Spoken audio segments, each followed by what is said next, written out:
O tema que eu coloquei hoje aí foi: o Evangelho não é para malandro. E não é. E sendo assim, você olha em volta e só vê malandro, pastor malandro, bispo malandro, apóstolo malandro, obreiros malandros, é só malandro. É um covil de Alibabá e os seus 40 ladrões e malandros, 40 vezes 1 milhão, porque a quantidade é absurda de tragédia mundial e de malandragens praticadas em nome de Jesus.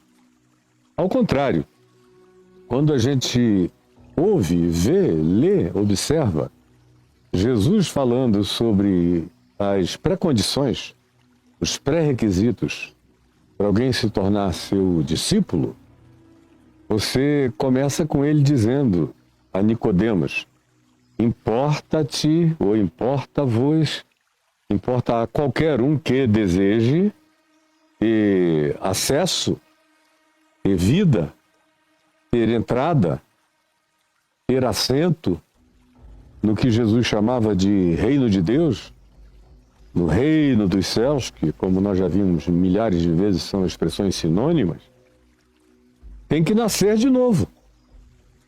E é o que suscita aquela pergunta: pode, porventura, um homem voltar ao ventre materno e nascer uma segunda vez? Como é que isso pode acontecer? Que milagre é esse? De onde vem essa história de nascer de novo? É o que pergunta Nicodemos a Jesus na sua perplexidade. E Jesus diz: Nicodemos, tu és mestre de religião, mestre de teologia, tu és um dos principais da academia, tu és um dos rabinos mais cultos, tu és uma das figuras político-religiosas mais respeitadas do Sinédrio em Jerusalém, e tu não sabes essas coisas básicas da espiritualidade do reino de Deus? Você chegou aqui pisando em letras, erigindo o seu caminho feito com páginas de escritura? Você chegou aqui com memorização da Bíblia? Chegou aqui aprendendo os ensinos dos rabinos que te precederam? Foi isso que te trouxe aqui? Foi esse currículo em função do qual você é glorificado como mestre em Israel, que te trouxe até aqui? Mas você não sabe dessas coisas básicas sobre novo nascimento? Ainda me perguntas se é preciso nascer, voltar ao ventre materno e nascer segunda vez? Não é disso que eu estou falando. Eu estou falando de uma regeneração, de um regênesis no ser, no coração, de um nascimento no útero do ser. É você, com a idade que você tem, passando por um processo interior de engravidamento da semente, do sêmen de Deus, como diz Pedro na primeira epístola dele, no capítulo 1, ele diz que nós fomos regenerados pelo sêmen da divindade, pelo divino sêmen, pela divina semente. Foi como os tradutores preferiram traduzir a semente, para a gente imaginar sementinha de laranja, mas ele está falando de sêmen, que engravida. E a mesma coisa que Paulo diz, quando escreve aos Gálatas, dizendo: eu esperei que a essa altura Cristo já tivesse se desenvolvido em vocês, mas vocês não conseguem deixar o Evangelho passar de um feto espiritual em vocês. Vocês não deixam Cristo se desenvolver. Não deixam a divina semente ganhar desenvoltura para que Jesus nasça maduro na vida de vocês. E nascer maduro significa que vocês ganharão a maturidade de Cristo, a mentalidade de Cristo, os pensamentos de Cristo, o olhar de Cristo. Vocês viverão num processo de cristificação. Então é novo nascimento, e é esse regênesis do coração. A outra palavra que Jesus, que especialmente o apóstolo Paulo usa, mas Jesus usa também, é regeneração. Jesus usa a palavra regeneração aplicada ao contexto escatológico da volta do Filho do Homem e a regeneração planetária. Paulo aplica a ideia de regeneração ao indivíduo. Assim como ele fala em 2 Coríntios 4, que se alguém está em Cristo, é uma nova criação. As coisas antigas já passaram. Eis que tudo se fez novo. Não tem nada a ver com a necessidade de morrer, reencarnar num ciclo contínuo. É aqui, nessa vida, nesse corpo. Aqui nessa vida, nesse corpo. Meu Deus, eu morro todo dia. E tem dias que eu morro mais profundamente. E eu já renasci muitas vezes. Há quantas vezes eu já renasci? Já fui regenerado. Já sofri regênesis de consciência, de mente, de espiritualidade, de percepção, de decisão, de entrega para um projeto de espiritualidade integral e vivificado em Cristo Jesus. Pessoalmente, eu estou falando sobre isso há muitos anos. Por exemplo, eu tenho um livro, hoje em dia eu vejo o pessoalzinho mais progressista achando que está inaugurando uma era, falando de religião não, mas espiritualidade sim. Pelo amor de Deus, eu estou falando disso há quase 50 anos, eu tenho livros sobre isso. Um deles se chama Seguir Jesus, um projeto de espiritualidade integral. E aí eu mostro nos evangelhos que Jesus não tem nada a ver com religião, mas com uma outra espiritualidade que os judeus não conheciam e o cristianismo nem chegou perto disso. O cristianismo trocou a espiritualidade de Jesus por doutrina, catequese, rito, batismo, dinheiro e tudo mais que você conhece, eu estou cansado de falar. Mas as palavras usadas para designarem esse estado de estar no corpo, mas deixar as coisas velhas para trás, como Paulo disse, esquecendo as coisas que para trás ficam, eu prossigo para o alvo, para o prêmio da soberana vocação de Deus em Cristo Jesus, o nosso Senhor. É nessa direção que eu estou andando e todos nós devemos estar. Então é novo nascimento, é regeneração, e ele vai criando outras linguagens que são igualmente sinônimas para descreverem essa nova criação, essa nova criatura. E ele usa imagens de criação para aludir a essa transformação espiritual que tem que acontecer em mim, precisa acontecer a todos nós, sem exceção.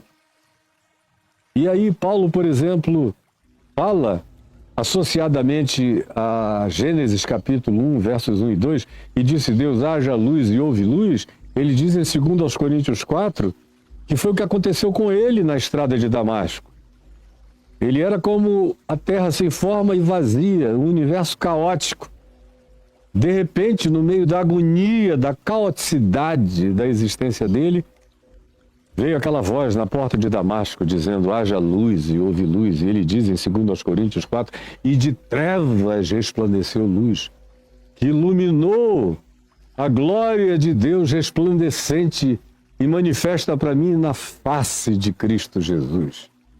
Assim sendo, diz ele, somos nova criatura em Jesus e as coisas antigas já passaram, eis que tudo se fez novo. Ele usa também a imagem de alguém que nasce arrancado por fórceps. Estava em estado de sofrimento, que era o caso de Paulo, não conseguia nascer, com ódio, brigando, matando cristãos, aprisionando, torturando.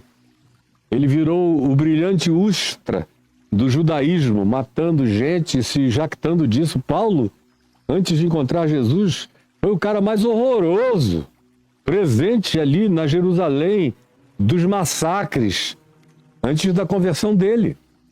Não é à toa que eu estou dizendo, talvez o brilhante Ustra fosse criança, perto do que Paulo diz em Atos e em 1 Tessalonicenses que ele fez. Coisas horrorosas. Obrigava os cristãos a blasfemarem. E quem não blasfemasse, ele torturava. E quem aguentasse a tortura, ele mandava matar ou ele próprio matava. Então ele é um ser irregenerável, é um ser sem esperança. E ele diz que para ele nascer, teve que ser arrancado assim com fórceps. tirado à força. Ele diz isso em 1 Coríntios, no capítulo 15, quando ele fala das manifestações da ressurreição de Jesus, e apareceu a Pedro, e apareceu a Tiago, e apareceu a alguns irmãos, e aí vai descrevendo todo mundo. Apareceu a mais de 500 irmãos de uma vez só, dos quais a maioria ainda vive hoje enquanto eu estou escrevendo a vocês, ó Coríntios. Estão vivos, a maioria, na Galileia, e viram e conviveram com o Cristo ressuscitado dentre os mortos durante aqueles 40 dias. E depois de todos, ele diz, e depois de todos, ele diz, e depois de todos, foi visto também por mim, na porta da entrada de Damasco, quando aquela luz veio, e aquela mão me agarrou no ventre do ódio, da agonia, da vingança, do fanatismo, do zelo, do judaísmo, desalmado, matador, torturador, horrendo, contra todas as expressões que fossem diferentes do culto que eles praticavam, as suas doutrinas, dogmas e catequeses, ao seu culto ao templo, ao seu culto à religião, ao seu culto ao rito, ao seu culto ao sagrado, ao qual eu me dedicara. Aí, de repente, indo eu buscar mais crentes para matar, e os crentes daquele tempo não eram esses malandros, calhordas dos dias de hoje, era gente sincera, se entregava para morrer, a sua maioria. Quando de repente aquela luz brilha ao derredor e Big Bang, e aquela voz estronda dentro de mim, e à volta de mim houve luz, e eu na escuridão das minhas trevas, no vazio da total falta de referência, fui agarrado pelo amor de Deus e puxado para a vida, para a experiência do Jesus ressuscitado, para a comunhão dos seus sofrimentos e para a alegria poderosa e inabalável da sua ressurreição. É assim que isso é descrito, nas palavras mais candentes, a tal ponto que o assassino se transforma no perseguido, que o matador se transforma no objeto da morte, intencionada por outros. Que aquele que só pensava nas tramas da morte, agora só pensa nas estruturações e nas construções da promoção da vida, da graça, do perdão, do reino de Deus, do acolhimento, da produção de uma nova humanidade, de uma nova sociedade, com novas criaturas, com uma nova esperança, com uma nova mente, com um novo espírito, com uma nova atitude, com um novo comportamento, e andando na direção de uma nova Jerusalém, que não era aquela para a qual Paulo não queria mais voltar, porque só gerava para a escravidão, para a morte, para o ódio, como acontece até aos nossos dias. Só gera para a morte e destruição. E Paulo era o último lugar do mundo para onde ele tinha que ir. Ele só foi lá mais 2 vezes para resolver problemas. E da última vez foi aonde ele conseguiu o seu problema definitivo, que é o que encaminhou para a decapitação em Roma. Era a cidade do assassínio dos apóstolos e dos profetas, um lugar terrível que crente adora porque não entende nada, não entendeu o evangelho. Mas, pois bem, o que é que isso tem a ver com o texto de Mateus 18, de 1 a 5?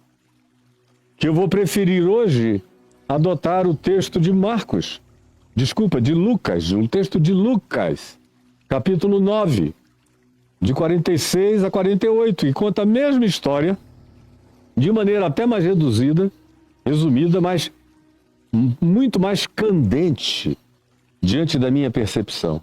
O que é que eu disse nessa introdução tem a ver com o que Jesus diz aqui. Preste atenção.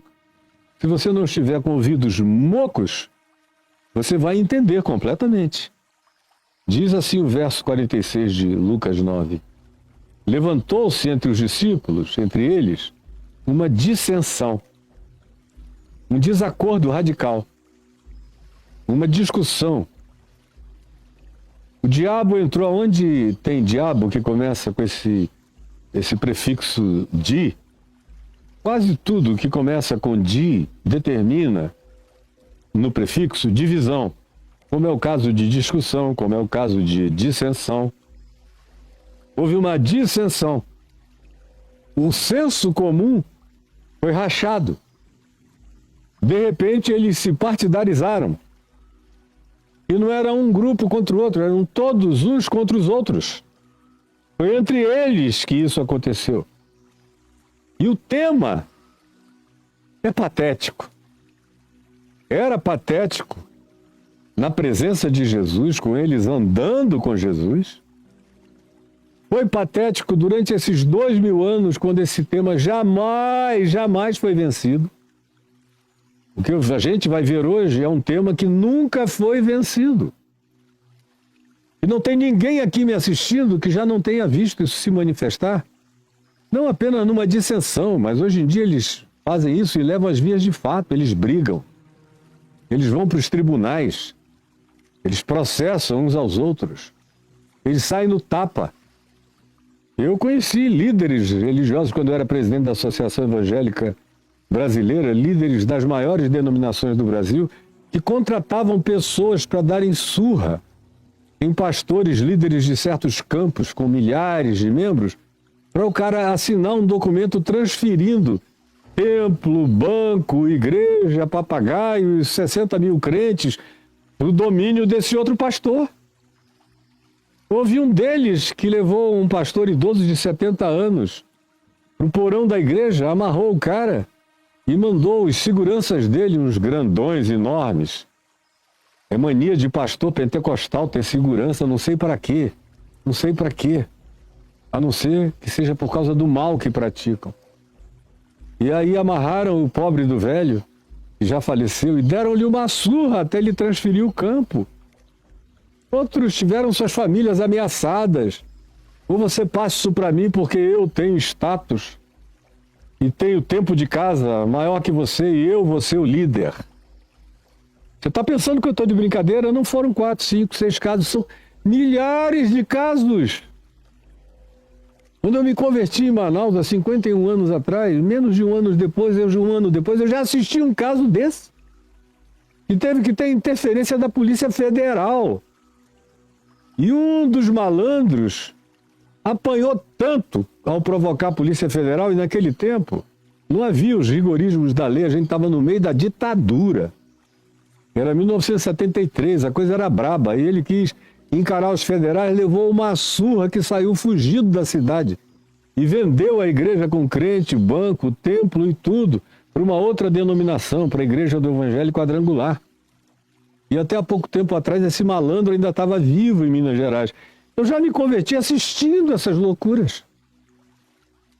Agora, tenho uma certeza, esses malandros todos estão de fora do reino. Eles vão bater e a porta não se abrirá. Eles vão olhar para cima e dizer: Senhor, Senhor, em teu nome nós pregamos, expulsamos demônios, proclamamos a cura dos doentes, profetizamos, operamos milagres. Mas Jesus lhes diz, eu nunca vos conheci, não sei quem vocês são, nem mais gordos, nem mais magros, nunca vi vocês antes. Como em Lucas 13, se diz que alguns deles vão dizer: tu ensinavas nas nossas ruas, a gente aprendia contigo. E Jesus diz: eu não sei quem vocês só são pessoas que ficam fazendo de conta que ouvem, mas não guardam nada no coração. E se não entrar no coração, não entrou em lugar nenhum que tem importância para Deus. E se não entrar no coração e produzir o novo nascimento, o arrependimento, a regeneração, se vocês não forem batizados pela água, pela consciência metanóica, de mudança de mente, de arrependimento, e não forem transformados e nascerem do Espírito Santo, por uma regeneração, pelo selo do Espírito, que é um outro sinônimo para essa regeneração, por essa salvação, que é outra expressão sinônima para essa regeneração. Se isso não acontecer com vocês, eles não vão entrar em lugar nenhum. Vocês podem ser donos do maior templo do mundo, ficarem milionários enganando o povo em meu nome, mas no meu reino, vocês não veem, vocês não entram, vocês estão fora. E ele disse isso para religiosos infinitamente mais rigorosos do que a soma de toda essa malandragem de hipócritas que nos cercam. Levantou-se, portanto, entre eles, diz o verso 46 de Lucas 9, uma dissensão sobre qual deles seria o maior. Olha que coisa mais ridícula. Pedro, Tiago, João, Bartolomeu, Tadeu, Judas, os 12, discutindo sobre quem deles era o maior. André, Felipe. Cada um se apresenta. Mamãe já até pediu para Jesus, para quando ele voltar, eu ficar de um lado e Tiaguinho do outro, diria João, nesse reino celestial. Não tem coisa mais nojenta. Não há sinal de retardo, de maturidade quase irrecuperável do que essa aqui. Porque dado o tempo decorrido e dado tudo o que eles já tinham visto e ouvido, não é possível. Tem realmente o que Jesus disse que eles tinham. Quando chamou de retardados de coração. Quando chamou de bloqueados cognitivamente falando. Ou a última alternativa, ou tendes o coração endurecido. Empedrado, porque não é possível. Eu ensino e não entra nada nem no coração de vocês que dormem comigo. Como também, tanto mais quanto o cara frequente a igreja, pior ele fica. Porque essa é uma tentação para aqueles que acham que andam com Jesus. Essa não é uma tentação para ateus, não é uma tentação para agnósticos, não é uma tentação para filósofos brigando para saber qual deles é o maior no reino dos céus. Eles não estão nem aí, eles brigam para saber qual deles é o mais culto, é o mais acadêmico, é o que tem mais relevância intelectual, é o que trouxe alguma contribuição mais importante para o mundo do pensamento e da cerebração. Mas nesse nível patético aqui, isso só dá em crente ou em gente da religião. Aí dá no islamismo também. Tem muitos ministros islâmicos querendo ser os maiores. Dá em rabinos. Quantos rabinos eu conheço que, meu Deus, tem um empavonamento nojento. Eu conheço alguns deles. Inclusive o rabino-chefe do Muro das Lamentações, o Rabinovich, com quem eu já tive conversa, entrevista, papo, já fizemos até gravação juntos, em 2009.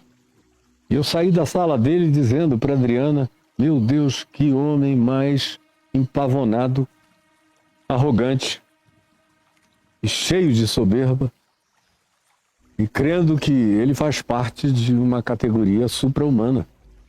Me deu vergonha alheia quando eu ouvia as respostas empavonadas do indivíduo. No meio cristão nem se fala. O cristianismo é a história da arrogância, da soberba, do empavonamento, de quem é o maior, qual é a maior igreja, o maior ministério, quem arrecada mais, quem tem mais gente no culto, quem batizou mais gente. É tudo comparativo, é tudo contabilizado, é tudo medindo o ombro um do outro, é todo mundo vendo quem é que tem a maior. É pavoroso, é menos que adolescente, é um retardamento diabólico. E só pode ser completamente explicado por um ceder de espaço interior e espiritual para a ocupação demoníaca do ser. Você vê a comparação e disputa cada vez mais na nossa sociedade competitiva, estimulada pelos coaches, a que você seja melhor do que os outros. Você ultrapasse, você ganhe mais, você tenha mais likes, você tenha mais seguidores, você arrecade mais fundos, você tenha cursos que sejam os mais vendáveis, tudo é competição, é corrida de cavalo, e vocês não passam de cavalos nessa disputa, cabeça com cabeça, e lá vão vocês, sem ter nada a ver com Jesus ou com o reino de Deus.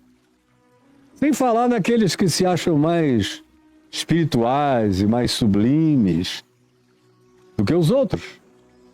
E são aqueles que entram nos concursos de piedade, concursos de devocionalidade. É coisa rara, antigamente tinha mais. Mas concurso de sapiência espiritual.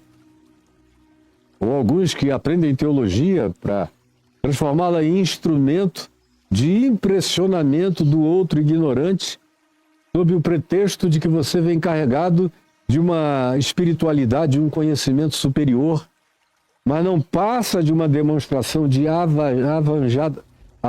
avajatamento, vantagem de avantajamento diante das pessoas. É patético, é horroroso. Qual de nós é o maior? Pelo amor de Deus, e Jesus presente. E Jesus já tinha ensinado tantas coisas a ele. Olha, quem não morrer para essas idiotices não tem parte comigo. Quem não tomar a sua cruz e seguir não tem parte comigo. Quem quiser ser o maior será o menor. Os primeiros serão os últimos, os últimos serão os primeiros. Quantas falas de Jesus remetiam para o mesmo lugar, mas eles não conseguiam abrir mão? Como se você for conversar com toda a liderança do cristianismo mundial, e eu já tive a oportunidade de conviver no meio da maior liderança do cristianismo mundial que já se produziu no século XX, e foi provavelmente um dos séculos mais carregados de liderança mundial no planeta. E eu estava lá entre os maiores, assentado na mesa dos mais importantes, e ali naquelas mesas eu ainda via arrogância, soberba, comparação, para ver quem era o mais importante, o mais relevante, o mais significativo. Em todos os lugares. Até mesmo entre os teólogos da libertação que estavam supostamente trabalhando pela emancipação dos pobres, pela emancipação humana, mas a quantidade de disputa para ver quem era o mais importante e relevante dos teólogos da libertação, promovendo a emancipação do pobre, mas eles em si se comparando. Nojento. Se você for para dentro das instituições religiosas, então, sínodos, presbitérios, juntas, grupos, diretorias de igreja. E aí, nesse caso, hoje em dia, cada vez mais, quanto mais o diretor da igreja tem a grana, maior ele é naquele ambiente. O pastor bota o rabinho entre as pernas quando é igreja presbiteriana, batista, metodista, luterana, episcopal, congregacional. Eu não estou falando das pentecostais nem neopentecostais. Quanto mais os membros da diretoria tenham grana, eles são medidos pela grana que têm e eles são maiores de acordo com a conta bancária deles. E o pastor faz de tudo para dizer caramuru, caramuru para esses caras que são os que pagam o salário dele. São os que o pautam. Ou que dizem para ele, essa pauta não, aí ele cala. Como eu conheço centenas assim, covardes, frouxos, diante desses dominadores, desses seres controladores, desses diótrefes, como é o nome do cara que João menciona na sua terceira epístola, que quer controlar tudo na igreja. O nome do cara ainda tem essa sonoridade interessante, diótrefes, é um idiótrefes mesmo. Pois bem, qual deles era o maior? Mas Jesus, sabendo o que se lhes passava no coração. Que vergonha. Você consegue enganar os outros. Consegue, às vezes, botar uma cara, essa máscara hipócrita de falsa piedade e ir chamando os outros de "oh, meu amado", se bem que isso é só nas igrejas ainda históricas e de fisionomia puritana, porque nas pentecostais e nas neopentecostais o que prevalece é palavrão e eles te mandam mesmo é pra papá que te pariu, eles te mandam mesmo é vai não sei o que seu filho dá, é tudo daí para baixo. Nenhum pudor. Chegou a um ponto de absoluta desprezibilidade. Quem esses indivíduos são e se tornaram? Agora, eles são assim porque eles não creem em Deus. E esses discípulos aqui criam em Jesus.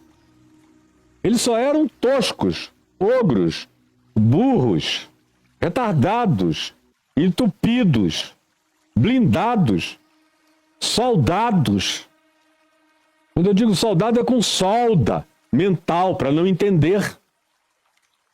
É o que acontece com eles, mas aqui, entre nós, não. É algo que já descreve os seres infernosos, são filhos do inferno, da maldade. Eu conheço alguns deles que são habitados por demônios, em quem o diabo entrou. E são bispos, apóstolos, líderes, riquíssimos, poderosíssimos, dominadores de grupos inteiros, carregados de espíritos malignos, e vocês não têm discernimento para nada.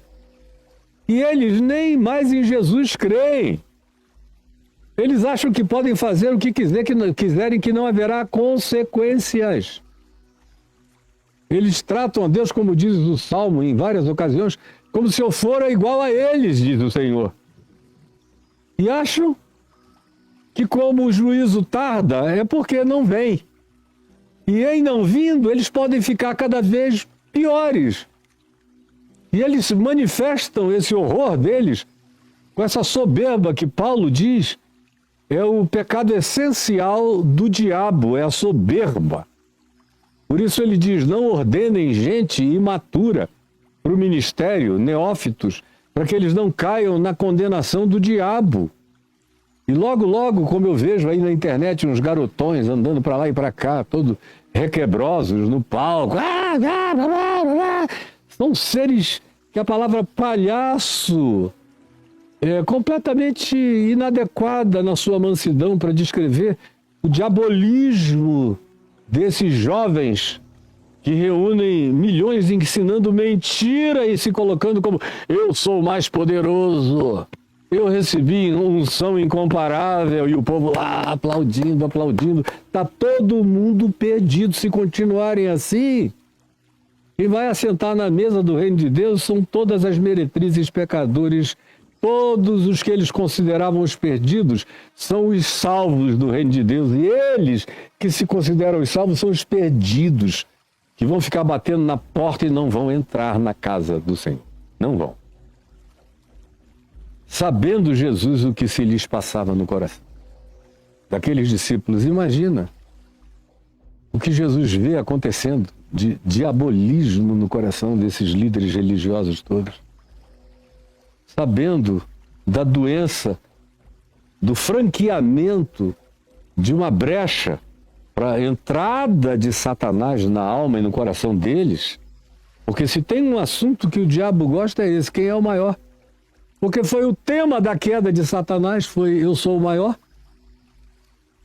eu ficarei maior que o Altíssimo, eu sou o mais belo de todos, ele é o grande narciso supracósmico. Ele vive disso, se alimenta disso. E tantos quantos entre nós assim se tornem, são filhos dele, do diabo. Desculpem a franqueza, não dá mais para brincar com outras designações. Sabendo Jesus o que se passava nesse coração, todo cheio de desunião e de dissensão, tomou uma criança e colocou-a junto a si. No texto de Marcos, ele vê uma criança e diz, trazei-me aquela criança. E também no texto de Mateus e de Marcos diz que ele a tomou nos braços. Diz que ele se assentou e botou a criança nos seus braços, no seu colo, com todo carinho. Aí alguém fica perguntando o que essa calhordice deles quererem saber quem era o maior deles, terem o desplante e o despudor de estarem discutindo isso enquanto Jesus vinha andando atrás, sabendo tudo. E de acordo com Mateus, quando Jesus perguntou, eles ficaram assim meio sem graça. Mas acabou que não tiveram como esconder e falaram mesmo. E é quando Jesus pega a criança. Por favor, me passem aquela criança. Eu coloco aqui sentada no colinho dele. Colocou ela bem junto ao peito dele, junto a si. Bem aqui. E lhes disse a esses apóstolos, que foram os que eles chamaram, lhes disse, porque se até no coração desses caras isso aconteceu, imagina desses aqui, que Jesus não chamou e nem conhece a podridão que os habita. Então Jesus lhes disse, ainda há alguns entre nós que são recuperáveis, embora haja uma grande quantidade que eu olho de longe e me parece que passaram a linha da recuperabilidade. Parece que se tornaram aqueles de Hebreus 6, a quem é impossível renovar para arrependimento, porque naturalizaram pisar na cruz de Cristo, desobedecer o Evangelho, fazer o que querem, manipularem o mandamento do amor de Deus, inventarem outras pregações e outras palavras, são criadores de doutrinas infernosas que eles ensinam em nome de Jesus às pessoas. Alguns deles, muitos deles, me parece que passaram do ponto de retorno. Mas aqui ainda havia solução. Sabendo o que lhes passava no coração, tomou uma criança e colocou-a junto a si e lhes disse: quem receber esta criança, a mim me recebe. E quem me recebe, recebe a mim, recebe aquele que me enviou. Olha só. Quem receber esta criança, a mim me recebe. E quem a mim me recebe, recebe aquele que me enviou. Porque aquele que entre vós for o menor de todos, o mais despretensioso, o que não busque os primeiros lugares, os que não se ofereçam para subir nos palcos, os que não fiquem na ponta dos pés para serem vistos na multidão e serem chamados para frente, os que não chegam mandando um sectus preceder dizendo: o reverendo, o pastor, o bispo, o apóstolo, a iminência parda, o vice-deus, o arcanjo da igreja tal está chegando aqui, recebam-no com honra em tapetes vermelhos. Daqui a pouco o Porsche dele para aqui na frente e lá vem eles, aqueles seres patéticos, abjetos, andando em nome de Jesus. E o povo todo aplaudindo, pelo amor de Deus, é um negócio que parece não ter cura. Mas vem Jesus e diz: porque aquele que entre vós for o menor de todos, esse aqui é grande para mim. Como ele diz aqui em Lucas, porque aquilo que é considerado elevado entre os homens, preste atenção a mim, aquilo, Jesus diz, que é considerado elevado entre os homens, é abominação diante do meu Pai que está nos céus. Aquilo que é considerado elevado entre os homens. O que você considera elevado? O que é que esses apóstolos do engano consideram elevado? Ah, o presidente me convidou, eu estou fazendo parte de um grupo, eu ganhei assento num lugar de importância. Ah, você não sabe quem está frequentando o meu grupo e como se converteu e está dando uma grana para nos sustentar. Você já viu a nossa nova sede? Parece uma Disneylândia de maravilhosa. É só o que dá por aí, para todo lado, e todo mundo aplaudindo. São todos discípulos do Hades, do lugar mais profundo do mundo dos mortos, do Tártaro. Estão mortos e não sabem. Porque aquele que dentre vós for o menor, ou que não busque lugar de preeminência, que apenas seja quem é, que apenas diga o que sabe, que apenas pregue o que experimentou e experimenta e conhece, que somente anuncie aquilo que vive, esse que não se mede com ninguém, que não quer saber quem ganha mais, quem tem mais poder. Uma das coisas que eu sempre achei patéticas nesse mais de meio século de ministério era ver aqueles pastores que chegavam aqui numa igreja, aqui, essa igreja aqui. Estão aqui, na igreja é essa aqui, ó, vamos ilustrar com essa pedra aqui. Aí eles estão aqui, ó, essa igreja, aí daqui a um tempo chega um outro pastor e oferece a ele para mudar dessa igreja aqui, que é menor, para uma outra igreja ganhando um salário 10 vezes maior. E aí, como se fosse um negócio que só tem a ver com grana, porque para muitos deles só tem a ver com grana mesmo, eles largam tudo e vão. Não querem nem saber do povo, eles largam e vão. Esse tipo de gente me dá náusea. Porque a categoria deles é justamente aquela que Jesus disse que quem busca não encontra. Porque são essas coisas elevadas diante do mundo, são coroas do mundo, são glórias do mundo, são aquelas mesmas que o diabo ofereceu a Jesus quando disse: tudo isso eu te darei se prostrado me adorares. Esse povo se prostra e recebe. Elas são abominação diante de Deus. E aqueles que as preferem se tornam abomináveis diante de Deus. Porque aquele que entre vós for o menor de todos, esse é que é grande aos meus olhos.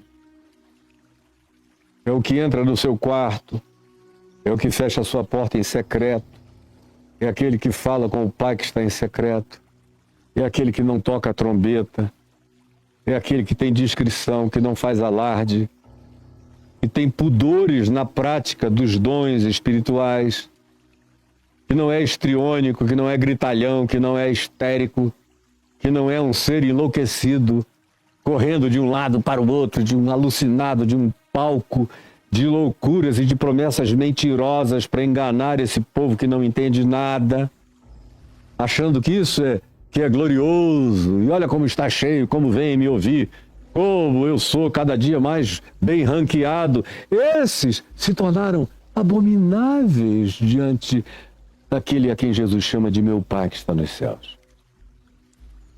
Porque para mim e para o meu Pai, se alguém quiser ser o maior, se torne servo de tudo. Se torne o mais despretensioso. E faça tudo por amor e não por dinheiro. E faça tudo por compaixão e não por vantagem. Que faça tudo sem levar em consideração o poder ou a conta bancária daquele que supostamente está sendo ajudado e que pode retribuir. Não, que não fazem acepção de pessoas e ajudam a quem quer que chegue primeiro na sua necessidade. Esses que o Pai prefere são esses seres humanos que, em geral, passam anônimos pela face da terra. São samaritanos que ninguém conhece o nome entre os sacerdotes de Jerusalém. Nem mesmo, talvez, ele fosse conhecido em Samaria, mas ele faz o bem a quem está caído no chão assim mesmo. Porque ele não está preocupado em ser visto nem filmado. Ele só vê que tem uma pessoa em necessidade e ele pode socorrer e ele socorre. Esses são lindos diante do meu Pai que está nos céus, diz Jesus. E aí tem uma lei de reciprocidade aqui. Olha só como esse negócio que vocês vivem usando e falando de fulano vai para o céu porque aceitou Jesus.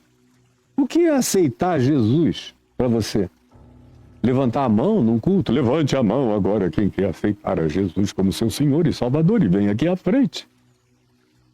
Aí está lá o cara obedecendo um convite persuasivo de um camelô religioso. Aí vem, eles contam, hoje 97 aceitaram a Jesus.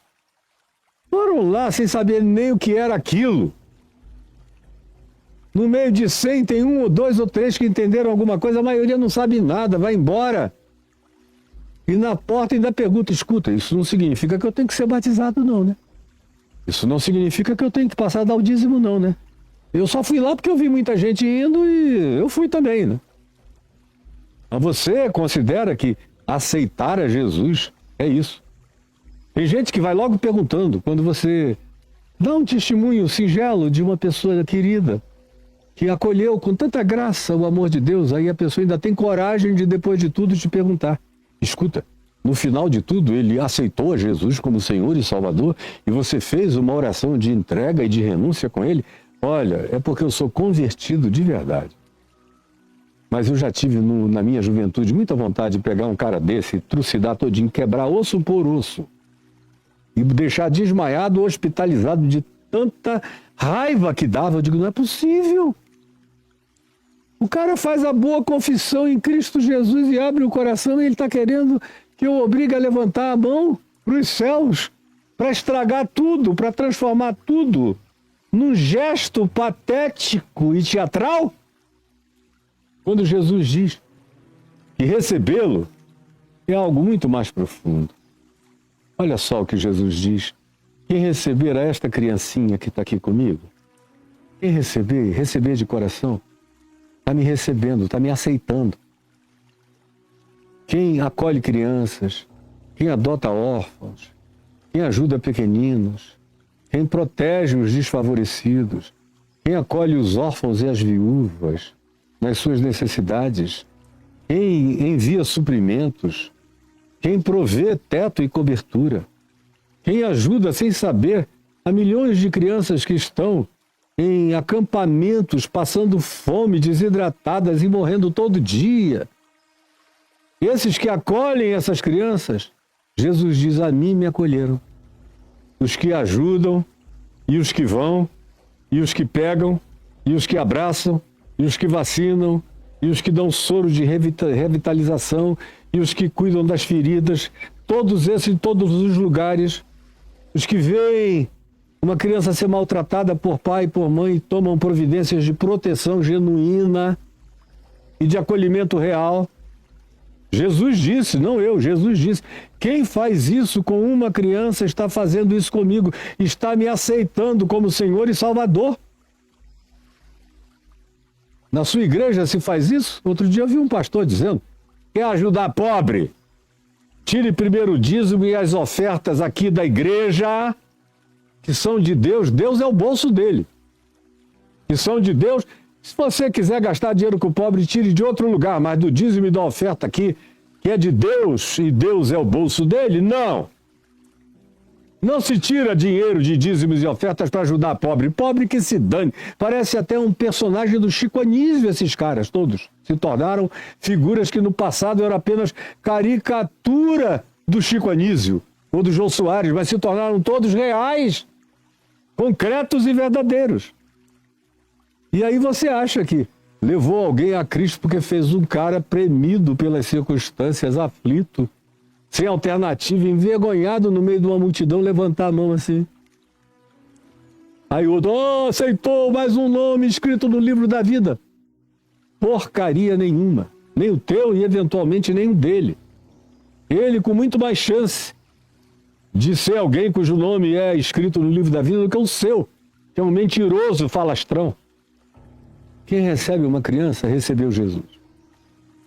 Imagine aonde o nome de Jesus nunca foi ouvido na face da terra. O nome J-E-S-U-S no planeta inteiro não foi ouvido por mais da metade dos habitantes do planeta Terra. Agora, os que não ouviram, não aceitaram Jesus ainda? Pense na quantidade de chineses que estão cuidando de chineses, de indianos que estão cuidando de crianças indianas, de asiáticos de todos os tipos, países, línguas, culturas e nações que estão cuidando de crianças necessitadas e de pobres e de órfãos e de viúvas. Pense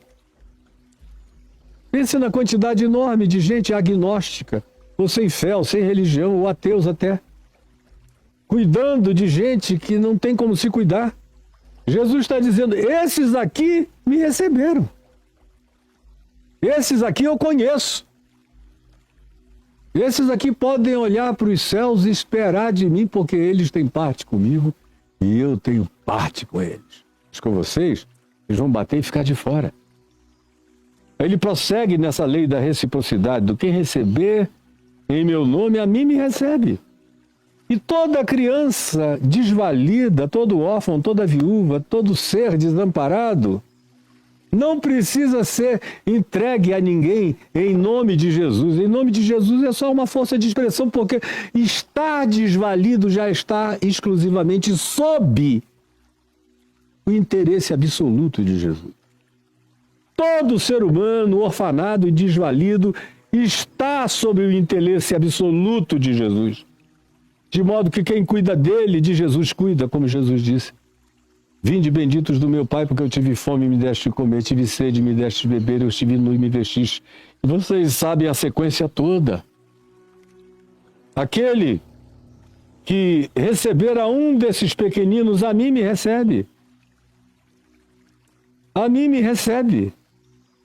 E quem receber a mim, neles.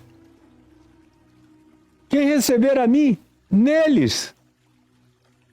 Quem receber a mim, neles, recebe a mim e aquele que me enviou. Fecha-se um ciclo. Eu recebo Deus no homem. Eu recebo Deus no órfão. Eu recebo Deus na viúva. Eu recebo Deus no angustiado, no desamparado, no aflito, no suicida, no que não tem esperança para mais nada na existência, no que não tem caminho, no que não tem rumo, no desprezado, no invisibilizado, que eu consiga ver. Quem quer que os veja, quem quer que os receba, quem quer que os acolha. Naquela pauta de Jesus, eu fui preso e tu foste ver-me. Eu estava doente e tu foste visitar-me. Eu era estrangeiro e tu me abrigaste. Está tudo aqui nesse combo da criança. Quem me recebe, o pequeno, o desvalido, o menor. A mim me recebe, quem me recebe, a mim recebe ao meu Pai. De modo que enquanto você está dentro dos templos dizendo só aqui moram os filhos da salvação, como Jesus diz na parábola do joio e do trigo, o campo onde o trigo nasce, tanto quanto onde o joio nasce, não é a igreja. O campo é o mundo, é o planeta, é a sociedade humana, é a civilização humana, aonde tem gente de Deus, mesmo que vocês não reconheçam. E quem são os de Deus? São os que estão acolhendo aqueles a quem Jesus diz que é para acolher. Esses recebem o meu Pai. Mesmo sem teologia nenhuma, sem doutrina nenhuma, sem catequese nenhuma, sem pregação nenhuma, o Evangelho de Jesus não é sobre o que doutrinário, sobre o que dogmático, sobre o que catequético. O Evangelho de Jesus é sobre o que de atitude, o que comportamental, o que de ação, o que de gesto, o que de objetivação real e concreta, do estender a mão, de carinho, de cuidado, de acolhimento. Esses entram, esses o meu Pai reconhece. Esse é grande. Esse é grande. E aí o mundo está cheio de gente que você nunca ouviu falar neles, estão em ilhas dos povos. Gente que não sabe cantar uma única música cristã, que nunca ouviu nada dessa cultura ocidental cristã, nem do cristianismo, mas que está fazendo a vontade do Pai que está nos céus. Esses são grandes, anonimamente gigantescos, vistos por principados, potestades e poderes. São esses que vos precedem no reino dos céus. Como Jesus disse, dentre os quais todos os publicanos, pecadores, meretrizes, prostitutas, marginais, invisibilizados, mas que têm mais coração, mais generosidade, mais carinho, mais apego, mais gesto, têm mais braços estendidos e mãos que se apropriam da dor do outro para cuidar dela, colocando no colo.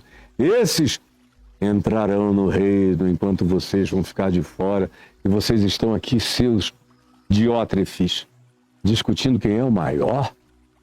Que coisa mais patética.